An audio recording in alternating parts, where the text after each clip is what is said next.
Et Paul va citer le verset de Habakkuk dans Acte 13, verset 41, pour parler de la destruction de Jérusalem, 70 ans après Jésus-Christ, par les légions romaines.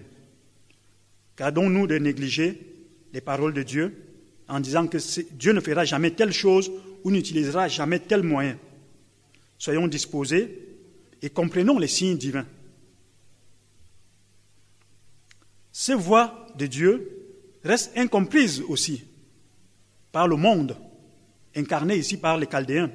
Les Chaldéens, en l'occurrence, vont se vanter au sujet de l'Air Force. Ils vont se dire, tiens, c'est par l'Air Force qu'ils vont dominer Israël, qu'ils vont triompher, qu'ils vont punir. Ils vont se confier en l'Air Force.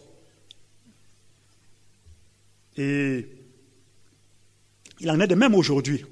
On voit des gens se vanter d'être sages, de créer tant et tant de choses, d'être à la pointe de la technologie. Mais les gens oublient que s'ils en sont là, ce n'est qu'une grâce de Dieu, c'est la faveur de Dieu qui leur permet d'arriver à faire ce qu'ils font.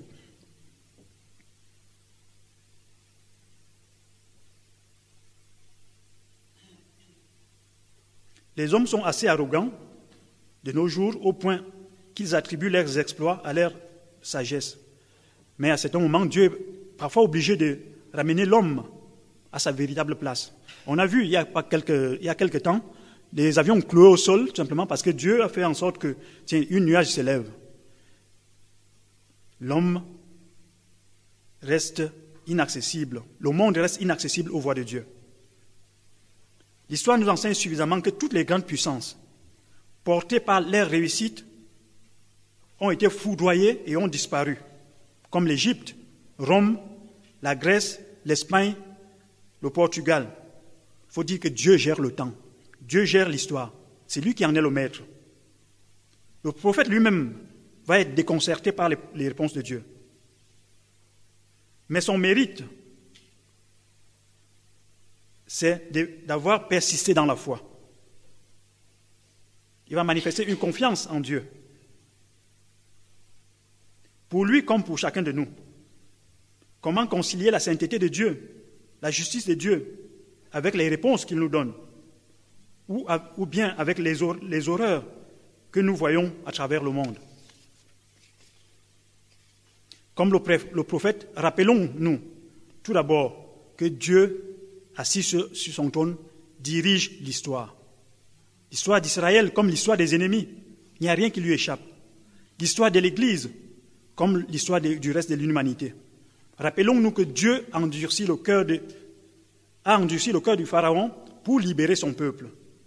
Par des grands miracles, il a suscité l'esprit de Cyrus pour rebâtir le temple de Jérusalem après 70 années d'exil.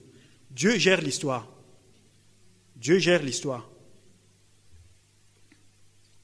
Et le psaume 47, verset 8 nous dit ceci. Dieu règne sur les nations. Dieu a pour siège son saint trône. Dieu règne. Parfois, cela peut nous sembler difficile à comprendre. Dieu règne. Il y a des choses qui nous échappent, mais Dieu est assis sur son trône. Dieu poursuit un plan universel. Dieu n'est pas loin ni désintéressé par les événements, comme beaucoup pourraient le croire. Dieu n'a jamais abandonné et n'a pas l'intention d'abandonner ses créatures, le monde qu'il a créé. Le plan éternel de Dieu, jamais remis en cause par la chute,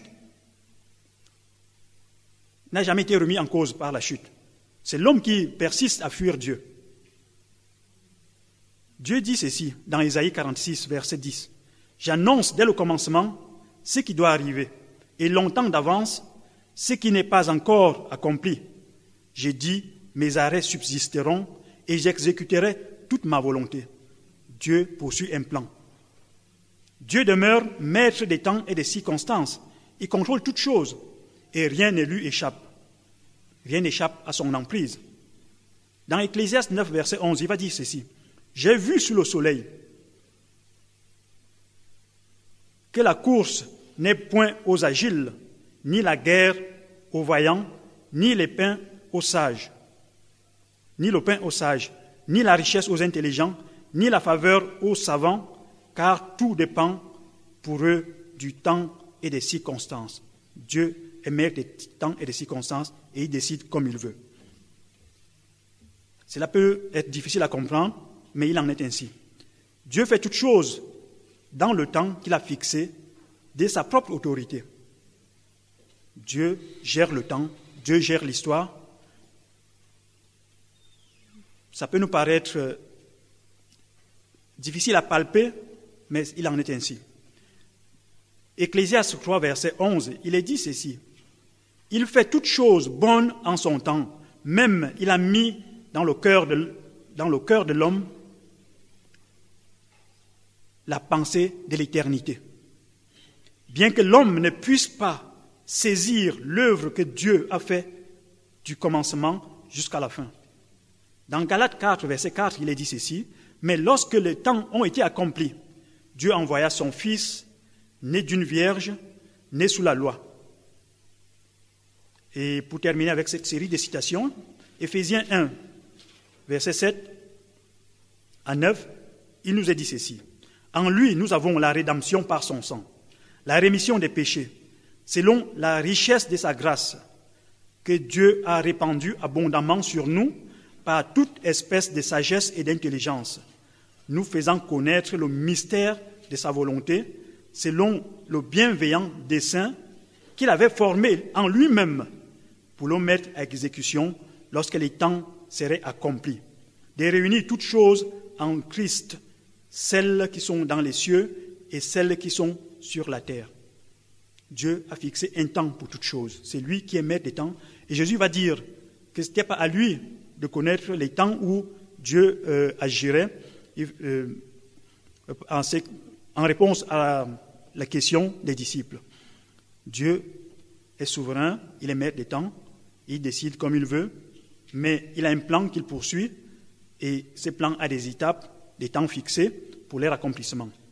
Il n'y a aucun hasard dans le déroulement de l'histoire, car à travers elle, Dieu poursuit un but, un plan dont le centre est l'Église. Le centre de ce plan est l'Église. Que Dieu nous aide à le comprendre. Pourquoi certaines dénominations très en vue dans un passé récent ont-elles régressé au point de disparaître aujourd'hui? Puissions-nous discerner le plan de Dieu dans tout cela. Dans la gestion de l'histoire, Dieu a son calendrier, Dieu a son horaire, fixé de sa propre autorité. Dieu ne consulte personne, il ne consulte lui-même personne. Le projet de Dieu à travers l'histoire est la construction du royaume. L'histoire des nations n'a d'importance que par sa relation avec le destin d'Israël. Je parle des nations environnantes. On va voir que Dieu va déloger certains peuples. Je vais prendre le cas de Canaan.